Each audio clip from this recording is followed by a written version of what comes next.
let's downshift right in to a different kind of staking, but this is with something called stable coins.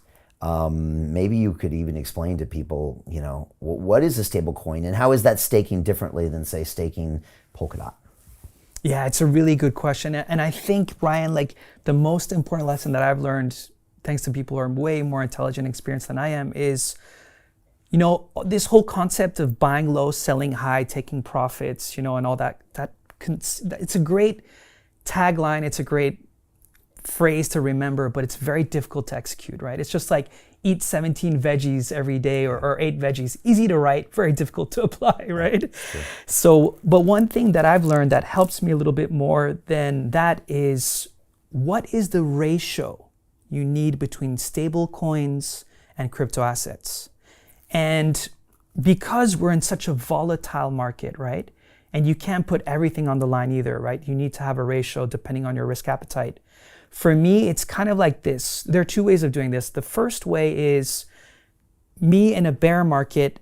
If I have like 40% stables and 60% crypto, in a bear market, I want to drop that all the way to 20% stables, 80% crypto. And then once we start becoming irrational. Other way around, 80% stables, 20% crypto. Oh, in bear markets, yeah. In a bear market, because I'm buying back. Yeah. So you have assets that aren't dropping like a rock in a bear exactly. market. Right. So just to make sure maybe I miscommunicate this, but so in a bear market, I want to buy back all these cheap coins and tokens. Yeah. And I will keep a buffer of 20% stables, 80% crypto assets. Right, okay, all right. So you're buying in on these lows is what you're doing here. Exactly. Right. And then in a crazy bull market, when I start feeling this irrational exuberance and there's too much hopium out there, then I rebalance that to bring the 20% of stables back to 40% of stables. Sometimes even 50 if I feel like we're completely delusional and market caps are 10x, tenfold what the actual value is being provided. Yeah, and this is a super important point. I got a whole module of this in my DeFi Academy, and I tell my students that I actually have a bull market portfolio and a bear market portfolio and a neutral market portfolio. Yeah. And they all have different combinations. I actually break it down even more. I have the blue chip coins, which are Bitcoin and Ethereum. I've got kind of like next 100x coins, which are maybe top 100 market cap. Then I have like speculative stuff like early stage investments, and then I have stable coins.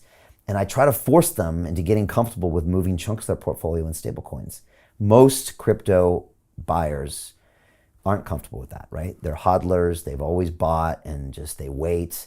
But I told my students, we were in here for my 10-year anniversary episode, and literally you now could have bought 2 Bitcoin for 1 about a week ago. So if you had moved things into stablecoin for our broadcast October of last year, because if you felt things were getting a little hot, you could literally have double your crypto holdings if you had exercised this a little bit. Now, I'm not saying it's impossible to sell highs and buy lows, but if you're a crypto investor, you should get comfortable in moving into stablecoin when things seem a little frothy, and this market has a tendency to get emotional.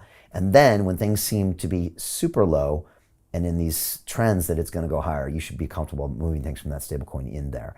And I'd say most people aren't that comfortable with that.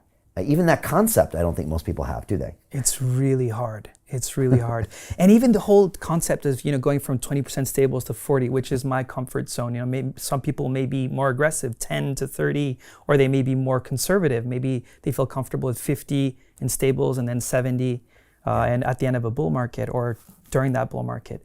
But there's another way, I think, Brian, as well, as some people, they just like to have a target, a specific money target or price target. And that could be a lot easier if you're just thinking my strategy doesn't work for me, it's too complicated for me. Then some people just say, I want to have minimum of $200,000 working in stables at all times. Yeah. That could be an easier way, perhaps. I don't know. Yeah, when people see some of these yields in stables, I think they'll feel much more comfortable hoarding chunks of their portfolio in stables. And again, the stuff we're about to talk about is something that Alex is actively involved in with SwissBorg, and you personally are in this stuff.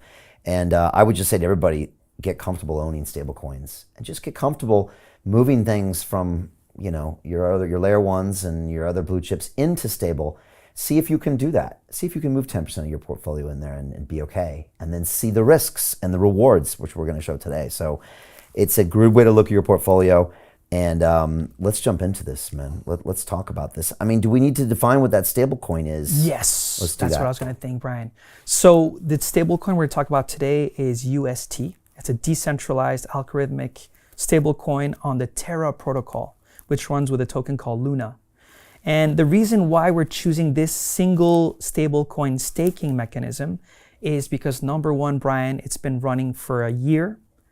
And the rates have been consistent since, I believe, March 3rd last year. So it's exactly a year, roughly a year. Stable between 19.2% to 19.6% over the course of a year. Number two reason, it dropped at one point to 16. We'll talk about the risks later, which is kind of related to the risks, but it went back up to 19%. The second reason, That's Brian, high. That's high. That's crazy high. Crazy high. For something that's pegged to the US dollar. Now, it's an algorithmic stable, and we can talk about some of the risks there, but still, it's crazy high. Crazy high. As in, probably some asymmetric returns there. It's actually unbelievable. You know, when I talk to some people from TradFi who know that background, they're like, wait a minute, 19%? That's what I make with a good stock in a year, and you're taking risk with the stock. This is a stable coin. Yeah.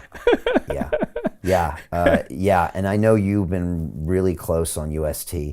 And it's an algorithmic coin, but it's one of the real high performers, up and comers. It's got a lot of interest, I want to talk about it. But we're talking about basically with stablecoins, something that's pegged to the U.S. dollar, either algorithmically or with a financial instrument. And I just had Jeremy Allaire from Circle on the show, who created USDC. And this is a non-algorithmic stablecoin, probably slightly less risk and less return.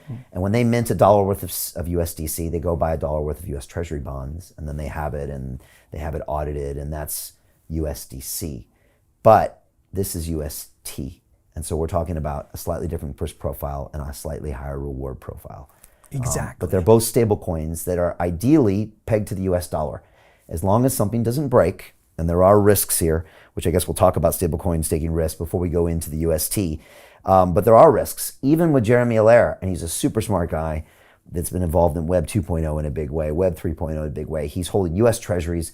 This guy jumps on the grenade when it comes to regulation. He's there front and center at the US Senate banking commissions. He's answering all the hard questions, whereas some of the other stablecoin providers are, off in different places of the world. He's doing it. But it's important to understand that even that, it always still has, risk, right? It always still has technology risk. Absolutely.